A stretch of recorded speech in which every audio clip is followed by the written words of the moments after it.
आप सभी का स्वागत है आपके अपने चैनल कॉम्पिटेरिया पर study hard get success study harder and harder and achieve study selection. अभी 28 अक्टूबर और 29 अक्टूबर को जैसा कि आपने देखा यूपी ट्रिपल एससी पेट एग्ज़ाम हुआ। कई पेपर आउट भी हुए, साल भर भी पकड़े गए। हालांकि मुझे लगता है पेपर आउट नहीं हो पाया बाहर तक, साल भर पकड़े गए। तो इस पर देखिए चिंता का विषय है कि जब परीक्षाएं हों, निष्पक्ष हों और विद्यार्थी जो कि विगत 2 वर्षों से पेट पास करते चले आ रहे हैं, तो इस तरीके की चीज़ें नहीं होनी चाहिए। अगर आप ईमानदारी से पेट होना चाहिए और ज़्यादा से ज़्यादा वैकेंसी भी गवर्नमेंट को देनी चाहिए ताकि बच्चों को पता। पेट सर्टिफिकेट आप दे देते हो, उसके बाद वैकेंसी निकालो ज़्यादा से ज़्यादा मात्रा में। ये कम मेरिट वाले भी जो 60 नंबर पाए हैं, 61, 62, 63 नंबर पाए हैं, 65 तक, उनका भी 64, 65 उनका भी चांस मिले पेपर देने का, तो मैक्सिमम नंबर ऑफ वैकेंसी निकलनी चाहिए। इसका मैं इस बात का मैं पुरजोर समर्थन करता हूँ कि वैकेंसी निकलनी चाहिए।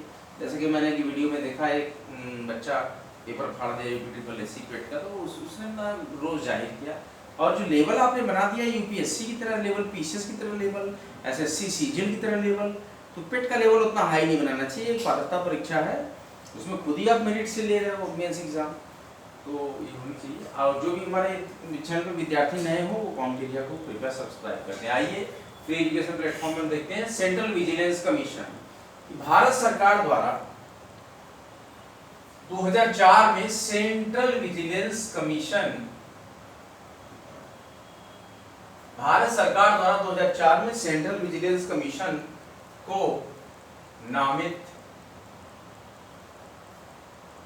एजेंसी, क्या नाम था इसका? नामित एजेंसी के रूप में अधिकृत किया।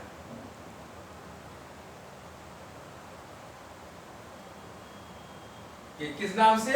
नामित एजेंसी के रूप में अधिकृत किया। भारत सरकार द्वारा 2004 में इस आयोग को, मतलब सेंट्रल विजिलेंस कमीशन को नामित एजेंसी के रूप में अधिकृत किया। सेंट्रल विजिलेंस कमीशन एक बहुसदस्यीय, ज्यादा सदस्य होंगे इसमें, एक बहुसदस्यीय संस्था है।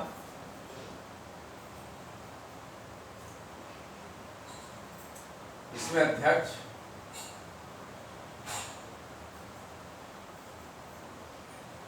के रूप में एक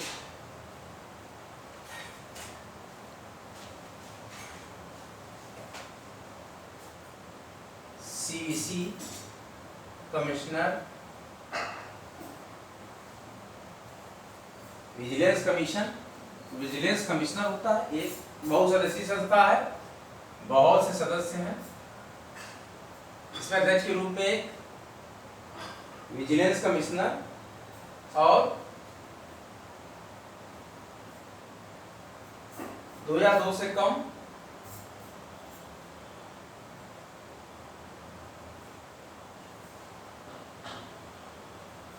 vigilance commissioner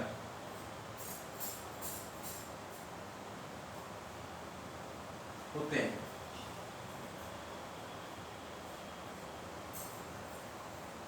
central vigilance commission एक बहुसदस्यीय संस्था है। इसमें अध्यक्ष के रूप में एक केंद्रीय सतर्कता आयुक्त होता है, मतलब सेंट्रल विजिलेंस सिविक कमिश्नर, और 2 या 2 से कम सतर्कता आयुक्त होते हैं, मतलब विजिलेंस कमिश्नर। तो सेंट्रल विजिलेंस कमिश्नर,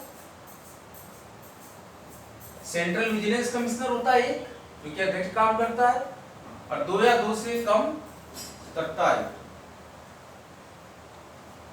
सिर्फ विजिलेंस कमिश्नर होता है। ये 2 पॉइंट हमने और रेट कर लिया। और अध्यक्ष और सदस्य की रिक्रूटमेंट कौन करता है? सेंट्रल विजिलेंस कमीशन के अध्यक्ष सदस्यों की रिक्रूटमेंट जो है राष्ट्रपति द्वारा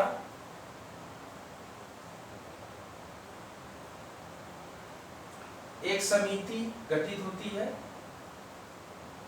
जिसमें प्रधानमंत्री, समिति को ध्यान दीजिए, केंद्रीय गृह मंत्री और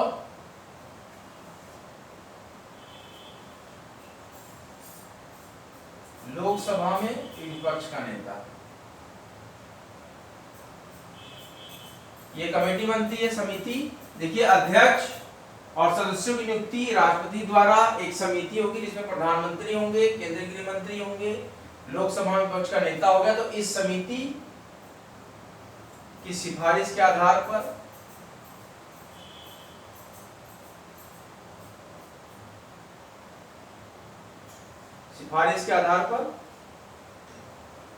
की जाती है।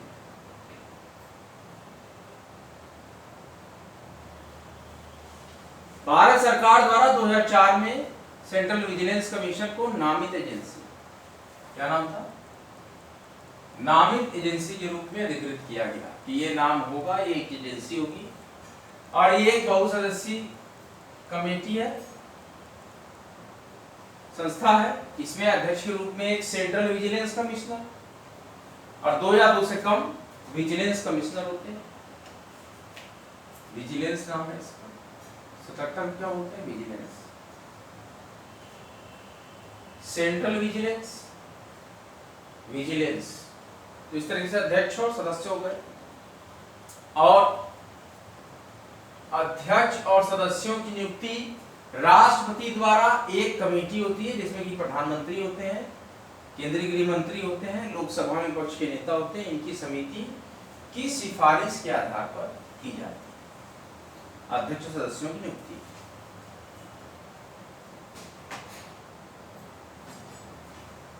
सेंट्रल विजिलेंस कमीशन अपने वार्षिक कार्यकलापों, जो काम ये करते हैं, इसकी रिपोर्ट, अपने वार्षिक कार्यकलापों की रिपोर्ट राष्ट्रपति को सौंपता है।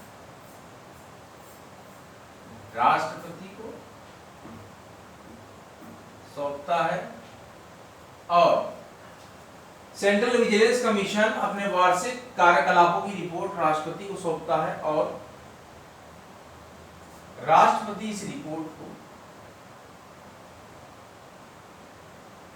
ध्यान से समझिए बच्चों, राष्ट्रपति इस रिपोर्ट को संसद के प्रत्येक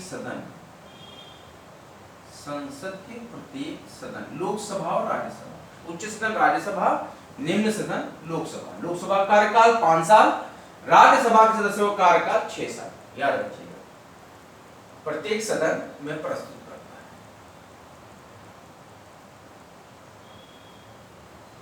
है। सेंट्रल विजिलेंस कमीशन के बारे में हम पढ़ रहे हैं। हमारा टॉपिक है केंद्रीय सतर्कता आयोग। क्या टॉपिक है? Central vigilance commission. Central vigilance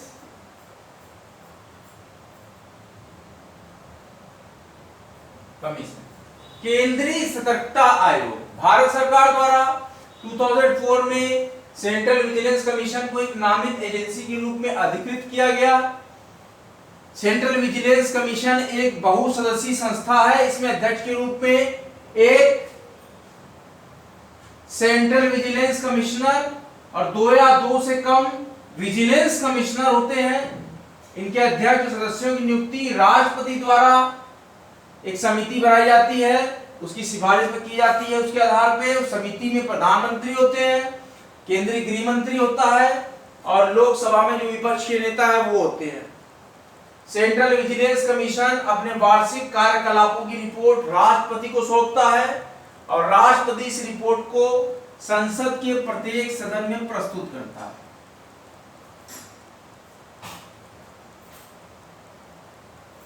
ये रहा केंद्रीय सतर्कता आयोग के बारे में कुछ महत्वपूर्ण बिंदु, इस पर की हम चर्चा और परिचर्चा कर रहे हैं। इसी बिंदु के सापेक्ष हम जो हमारे आयोग द्वारा जो सेंट्रल विजिलेंस कमीशन होता है, इसके द्वारा सेंट्रल विजिलेंस कमीशन द्वारा एक पोर्टल होता है,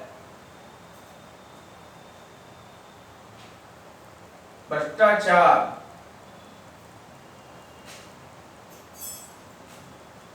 सेंट्रल विजिलेंस कमीशन द्वारा भ्रष्टाचार निवारण के लिए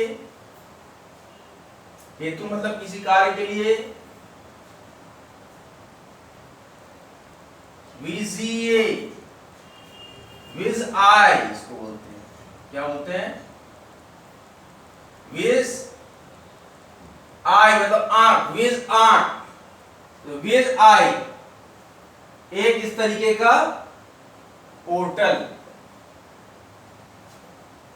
नामक पोर्टल विज आई का प्रारंभ किया गया। नाम से पोर्टल का प्रारंभ किया गया। सेंट्रल विजिलेंस कमीशन द्वारा भ्रष्टाचार निवारण हेतु विज आई नामक पोर्टल का प्रारंभ किया गया है। एक शिकायत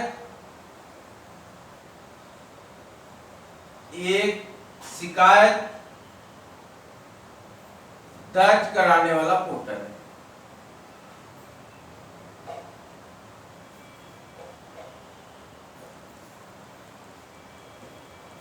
सेंट्रल विजिलेंस कमीशन द्वारा भ्रष्टाचार निवारण हेतु विज आई VIGEYE विज आई नामक पोर्टल का प्रारंभ किया गया है। ये एक शिकायत दर्ज कराने वाला पोर्टल है। केंद्रीय सतर्कता आयोग सेंट्रल विजिलेंस कमीशन भारत सरकार द्वारा 2004 में इस आयोग को नामित एजेंसी के रूप में अधिकृत किया गया। रिवीजन में आपको करा रहा हूं।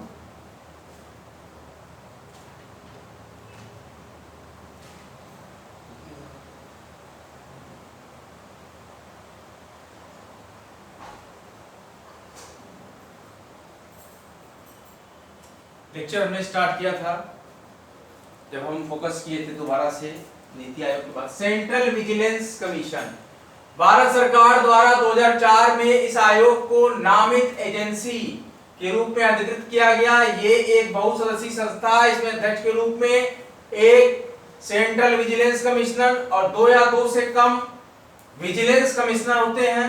अध्यक्ष और सदस्यों की नियुक्ति राष्ट्रपति द्वारा एक समिति जिसमें कि प्रधानमंत्री, केंद्रीय गृह मंत्री, विपक्ष के लोकसभा विपक्ष के नेता की सिफारिश के आधार पर इस समिति द्वारा की जाती है। सेंट्रल विजिलेंस कमीशन अपने वार्षिक कार्यकलापों की रिपोर्ट राष्ट्रपति को सौंपता है और राष्ट्रपति इस रिपोर्ट को संसद के प्रत्येक सदन में प्रस्तुत करता है। आयोग द्वारा भ्रष्टाचार निवारण हेतु विज आई VIGEYE नामक पोर्टल का प्रारंभ किया गया। ये एक शिकायत दर्ज कराने वाला पोर्टल, ये एक शिकायत दर्ज कराने वाला पोर्टल है। विज आई VIGEYE विज आई विजिलेंस आई, ये इसका पूरा मतलब हो गया। वो इस तरीके से रहा। सभी विद्यार्थी जिन्होंने रिपीट दिया है बहुत ही जल्द फाइनल आंसर किया जाएगी, आप मिला लीजिएगा,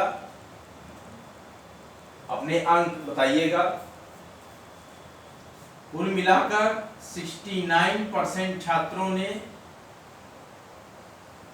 परीक्षा दी है पूरे उत्तर प्रदेश में। अकेले वाराणसी में 62% छात्रों ने परीक्षा दी है। वाराणसी में 62% छात्रों ने परीक्षा दी। पूरे यूपी में 69% छात्रों ने परीक्षा दी है 100% में से। पेट के स्कोर पे ही आपको वैकेंसी मिलने वाली है।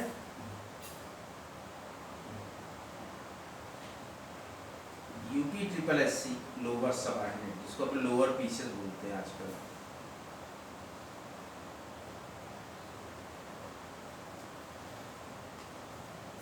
इंस्पेक्टर लेवल के एग्जाम होंगे। इसमें ईओ का पोस्ट होगी, बहुत ही अच्छी पोस्ट होगी। पीसीएस के नीचे लोअर पीसीएस की लगभग वैकेंसी होती है इसमें, जो कि लोक सेवा आयोग से हटाया गया, SSSC को अधीनस्थ को दिया गया। वही लोअर सबऑर्डिनेट एग्जाम है। अपर सबऑर्डिनेट हमारे पीसीएस फॉर्म को बोलते हैं। तो पेट के लिए आप सभी लोग को शुभकामनाएं हैं कि आपका नंबर अच्छा हो। आपके दोनों पालियों में पेपर हो गए। बहुत से लोगों ने ब्लूटूथ डिवाइस से नकल मारा, बहुत से छात्र इसमें चिन्हित किए गए। बहुत से वाराणसी के भी कुछ स्कूलों में वहाँ के स्टाफ मिले हुए थे, प्रिंसिपल मिले हुए थे, संस्था प्रधान मिले हुए थे, जिन्होंने नकल कराने में मदद की। खैर पकड़े गए। कान के अंदर भी ब्लूटूथ डिवाइस थी जो एक बार में देखने पे नहीं पता लगता था, लेकिन काफ़ी महीनता से जब जांच की गई तो पता लगा कि ब्लूटूथ डिवाइस से भी नकल की गई है, क्योंकि कान के बहुत अंदर लगाए थे इन लोगों ने। हर तरीके से पकड़े गए हैं। लेकिन एक प्रश्न और बनता है कि आखिर बच्चों को नकल करने की जरूरत क्या पड़ रही है? जरूरत इसलिए पड़ती है क्योंकि उन्हें एक तो योग्यता नहीं है, जो वो नकल कराने के प्रयास में रहते हैं। जो योग्य बच्चे हैं वो भी नकल कराने के लिए पैसे के लालच में अपनी योग्यता का गलत इस्तेमाल करते हैं। कुछ बच्चे अधीर हो चुके हैं तैयारी कर करके, वो लगातार विरोध कर रहे हैं। तो हर तरीके से मायूसी यहाँ लग रही है विद्यार्थियों के। मैं देख रहा हूँ, काफ़ी मुझे खराब लगता है। एक शिक्षक होने के नाते एक मैं समझाता हूँ, पढ़ाता कम हूँ, समझाता ज़्यादा हूँ मैं। तो हम लोग की भूमिका समझाने में होती है कि हम लोग अच्छी चीज़ें और अच्छे सिलेबस को कम से कम समझा सकें, इसलिए आपके जो एग्जामिनेशन है वहाँ आप अच्छा कर सके, हमें अच्छा एक अनुभूति दिलाती है। पूरा प्रयास कर रहा हूँ मैं complete yeast crux of NCERT of the concern folder high polity in constitution को हम पूरी तरीके से अभिसिंचित कर सके, एब्जॉर्ब कर सकते हैं आपके अंदर। इस तरीके से हम आपको इस फॉर्म में पढ़ा दें, इस फॉर्मेट में पढ़ा दें हाई पॉलिटी कॉन्स्टिट्यूशन को, कि हमेशा आपके माइंड में सेट हो जाए। हमारा पूरा प्रयास होता है भारत का संविधान और राजनीतिक व्यवस्था को पूरी तरीके से आत्मसिंचित करा देना आपके अंदर। आप जब आत्ममंथन करें तो आपके अंदर से संविधान ही बाहर आए, ऐसा हमारा प्रयास है कि संविधान को इस तरीके से आप पढ़ें, कॉन्स्टिट्यूशन को इस तरीके से पढ़ें, पॉलिटिकल रिव्यू को इस तरीके से पढ़ें कि ये सब्जेक्ट का जो नंबर आपका आ रहा है एग्जामिनेशन में वो पूरा का पूरा आप उसको अभिसिंचित करते हैं। 20 से 25 प्रश्न अच्छे से अच्छे एग्जामिनेशन में 20 से 25 प्रश्न भी पूछे जा सकते हैं। हमारा टारगेट है यूपीएससी, और यूपीएससी के एग्जाम सब जल्द ही आने वाले हैं कुछ महीनों में। तो पूरा लेक्चर देखिए जितने मैंने आई पॉलिटी कॉन्स्टिट्यूशन के दिए हुए हैं। आप प्रीवियस यूपीएससी के पेपर जो मैंने सॉल्व किए थे उसको भी देखिए पीटी के, उससे अंदाज़ा लगाइए कैसा पेपर आया था। फुल डिस्क्रिप्टेड हमने किया हुआ है। इसके बाद आप आरएएस की भी पेपर को देख लीजिए, सॉल्व किया हमने, उसमें अंदाज़ा लगाइए कैसे कैसे प्रश्न आ रहे हैं। इस तरीके से आप उसको ट्रैक करिए, समझिए कि संविधान में कैसे प्रश्न आ रहे हैं, मैथ में कैसे प्रश्न आ रहे हैं, क्या रीजनिंग आ रही है, क्या सीसेट हमको किस तरीके से योजना बनानी चाहिए। तो उस हर सब्जेक्ट पे थोड़ा थोड़ा समय दीजिए। और मैं तो पूरा आई पॉलिटी कॉन्स्टिट्यूशन फोकस किया ही हुआ हूँ। आपको तकरीबन मैं लगभग 1 साल हो गया पढ़ाते हुए आई पॉलिटी पे सिर्फ। ऐसे तो मैं 3 साल से ज़्यादा चैनल हमारा हो गया है और काफ़ी प्रयास हमने किया है। कई सब्जेक्ट्स पे हमने आपको बताया, पढ़ाया। कई इसमें बड़े मनोरंजक और मोटिवेशनल ब्लॉग्स भी मैं आपको देता हूँ। बहुत से मोटिवेशनल जो वचन नारे और मोटिवेशनल कोट्स के थ्रू हम परफॉर्म करके भी, रील्स के थ्रू और व्लॉग्स के थ्रू भी आपको दिखाते हैं, शॉर्ट्स के थ्रू, कि आपके अंदर एक मोटिवेटेड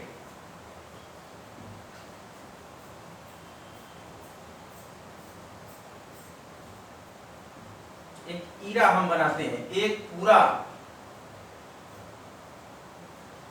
स्ट्रक्चर बनाते हैं कि मोटिवेशन आपके अंदर आए। शॉर्ट्स वीडियो के माध्यम से, लॉन्ग वीडियोस देकर पूरा एकदम आप उसमें आत्मसिंचित हो जाएं, आत्मलिप्त हो जाएं। You have to thoroughly absorb the concept of which will I understands you, जो हम समझाने की कोशिश आपको करते हैं। पढ़ाना तो दूर की बात है, हम समझा सकें यही बहुत अच्छी बात है। कि समझाने की भूमिका, ध्यान दीजिए, मैं पढ़ाता नहीं, समझाने की भूमिका में रहता हूँ। मैं शुरू से ही कह रहा हूँ, मैं समझाने की भूमिका में रहता हूँ। समझाने की भूमिका ज़्यादा विशेष है पढ़ाने से। अगर आपको समझ में आ जाता है, सुपीरियर वे है, सुपीरियर वे है ये, सबसे सुपीरियर वे है। आप कैसे समझ में आ जाती बात, वो मैं कर सकूं, तो ये प्रयास रहता है कॉम्पिटिटिव का। लेक्चर अगर आपको अच्छा लगा हो तो लेक्चर को भारी मात्रा में लाइक करें, शेयर करें, कॉम्पिटिटिव चैनल को सब्सक्राइब करें। आज के लिए इतना ही। कठिन से कठिन प्रयास करें, हमारा महत्वपूर्ण टैगलाइन है स्टडी सिलेक्शन का। आज का लेक्चर यहीं तक, अगला लेक्चर लेके बहुत ही जल्द हाजिर होगा। जय हिंद, जय भारत। कॉम्पिटिटिव को सब्सक्राइब करते रहे। Study hard, get success.